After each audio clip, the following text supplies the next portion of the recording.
बधाई हो, बधाई हो, बधाई हो। दिल्ली वासियों को मेरी तरफ से भी और पूरे देश की जनता की तरफ से भी बहुत बहुत बधाई हो। दिल्ली को मिली है गालीबाज महिला मुख्यमंत्री। आईआईटी खड़गपुर से पास आउट होने के बाद आईआरएस में नौकरी करने के बाद इनकम टैक्स कमिश्नर बनने वाला मुख्यमंत्री दिल्ली की जनता को पसंद नहीं आया था। 3 बार वो मुख्यमंत्री रहे। एक बार 49 दिनों की सरकार चलाई, उसके बाद 2 पूरे कार्यकाल करे। बहुत सारे काम भी हुए होंगे। 10 साल अगर सरकार रही तो काम भी करे होंगे। उसके बावजूद दिल्ली की जनता को अरविंद केजरीवाल की नीति और रीति पसंद नहीं आई, तो दिल्ली की जनता ने बदलाव कर दिया और बदलाव ऐसा किया जो सपने में भी नहीं सोचा होगा। वैसा बदलाव दिल्ली की जनता को मिला है और भारतीय जनता पार्टी की गालीबाज महिला मुख्यमंत्री मिली। 3 बार रेखा गुप्ता पार्षद रहीं, 2 बार विधायकी का चुनाव लड़ी, दोनों बार चुनाव हारी। इस बार वो विधायकी का चुनाव जीती हैं और जीतकर सीधा सीधा नरेंद्र मोदी ने उनको मुख्यमंत्री की कुर्सी सौंपी है। लोग यहां तक भी कह रहे हैं ये काबिलियत देख के कुर्सी मिली है, जिम्मेदारी मिली है। जो जितना गंदा बोल सकता है, जितना गंदा ट्वीट कर सकता है, जितना विपक्षियों को गाली दे सकता है, जितनी गंदी भाषा बोल सकता है। हालांकि इसमें और भी लोग थे, चाहे प्रवेश वर्मा की बात करूं, रमेश बिधूड़ी की बात करूं, मनोज तिवारी की बात करूं, लेकिन अगर पूरे सिनेरियो को पूरे उसको देखा जाए तो सबसे अव्वल रेखा गुप्ता भारी पड़ी जाके सब पे। बहुत सारे ट्वीट है, स्क्रीन पे आप कोने पे देख रहे हैं, लगातार चल रहे हैं। केजरीवाल के लिए उन्होंने, जब ये पार्षद थी, केजरीवाल मुख्यमंत्री थे, तब उन्होंने केजरीवाल के लिए किन शब्दों का प्रयोग किया था, हालांकि मैं बोल भी नहीं सकता। मनोज तिवारी ने जो ट्वीट किया था उसको रीट्वीट करके रेखा गुप्ता ने किन शब्दों का प्रयोग किया।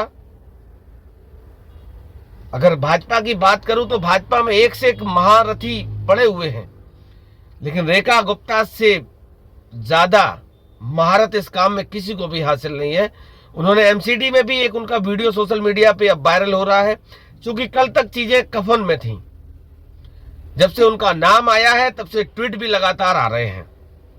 और दूसरी तरफ रेखा गुप्ता की जो ट्विटर हैंडल टीम है वो लगातार पुराने ट्वीट्स को डिलीट भी कर रही है और ट्वीट भी डिलीट भी करे जा रहे हैं।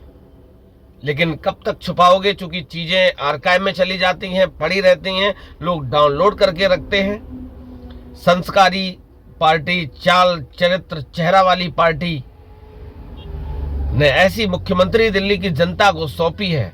हालांकि अगर देखा जाए तो भाजपा का जो गेम प्लान है वो सिर्फ इतना है कि वो वैश्य समाज की है, बनिया समाज की है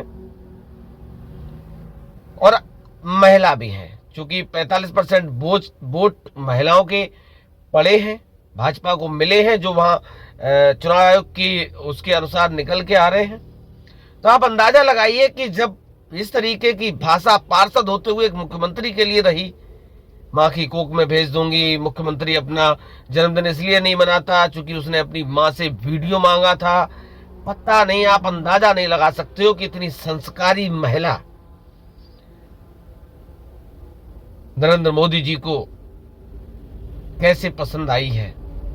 इसी से उनकी सोच का, पूरी भाजपा की आइडियोलॉजी का, मानसिकता का आप अंदाजा लगा सकते हैं।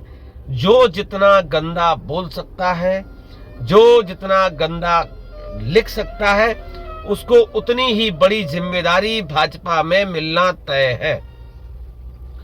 प्रवेश वर्मा, चाहे रमेश बिधूड़ी, ये सब इसीलिए मात खा गए चूंकि ये रेखा वर्मा से काफी हद तक पीछे रहे। रमेश बिधूड़ी के अभी दिल्ली के विधानसभा चुनाव में बहुत सारे बयान वायरल हुए। प्रवेश वर्मा के भी बहुत सारे बयान, बहुत सारे ट्विटर, बहुत सारे एक्स वायरल हुए। लेकिन रेखा गुप्ता ने आखिरी समय पे बाजी मारने में कामयाबी हासिल करी। अब देखते हैं कि दिल्ली की जनता को जब पार्षद रहते हुए इतनी बढ़िया सभ्य सुशील भाषा प्रयोग करी है, तो अब जब मुख्यमंत्री की जिम्मेदारी मिली है तो आगे आने वाले समय में भाषा शैली क्या रहती है। और दिल्ली की जनता को भाषा से ही सब कुछ मिलने वाला है, धरातल पे भी कुछ मिलेगा। बहुत सारी चीजें हैं, तो बने रहिए हमारे साथ आप लोग। कल से आज शपथ ली है कल दिल्ली की सरकार का पहला दिन होगा। बहुत सारे वादे करे गए थे, 500 रुपए में सिलेंडर था, 300 यूनिट बिजली फ्री थी, बहुत सारी चीजें थी अगर वादों की बात करूं। हालांकि वादे जब पूरे नहीं होते तो जुमला बता दिया जाता है। अब देखते हैं दिल्ली की जनता को वादे जो किए गए थे, 500 रुपए में सिलेंडर मिलेगा, हालांकि कई राज्यों में भी वादे करे गए थे, वहां अभी तक तो नहीं मिला है। अब दिल्ली की जनता को मिलेगा या नहीं मिलेगा ये तो आने वाला समय बताएगा।